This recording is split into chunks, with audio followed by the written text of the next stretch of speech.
Good morning, welcome to the Words of Hope. I'm Velasquez, your host. Today, we will talk about My Grace is Sufficient for You. 2 Corinthians chapter 12 verse 9 says, My grace is sufficient for thee, for my strength is made perfect in weakness. Someone has said God always answers our prayers, either by giving us what we ask for or by giving us something even better. In Paul's case, God gave him something even better. Paul was afflicted with what he described as a thorn in the flesh. It was something that caused him constant pain.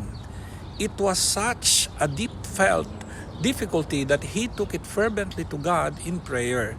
3 times he pleaded to have his suffering taken away.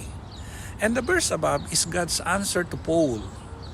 But how was this an answer to prayer? God didn't remove Paul's painful burden. In fact, God told Paul that he wouldn't remove it at all. But God's answer to Paul's prayer was even better. My grace is sufficient for thee. Notice that God didn't say, my grace is sufficient for this difficulty.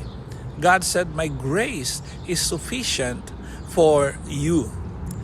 Paul asked for deliverance from one ordeal, but God guaranteed him grace for every trial throughout his lifetime.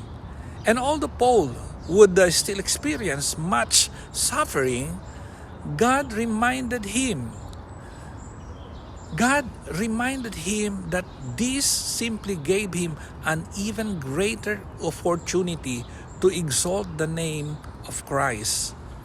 My strength is even more evident when you are helpless, says God.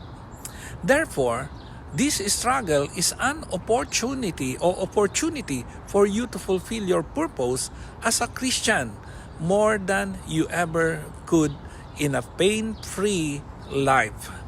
Beloved, rest assured that God's grace is still sufficient,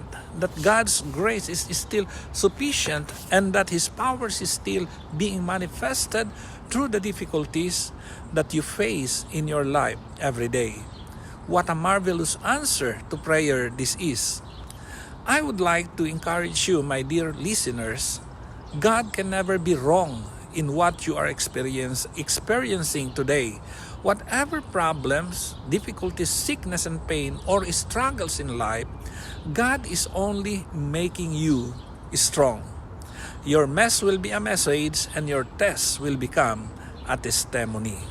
So there you have it. You need to trust in the Lord with all of your heart. Lean not on your own understanding, and in all your ways acknowledge Him, and He will make your paths straight. So there you have it. God bless you.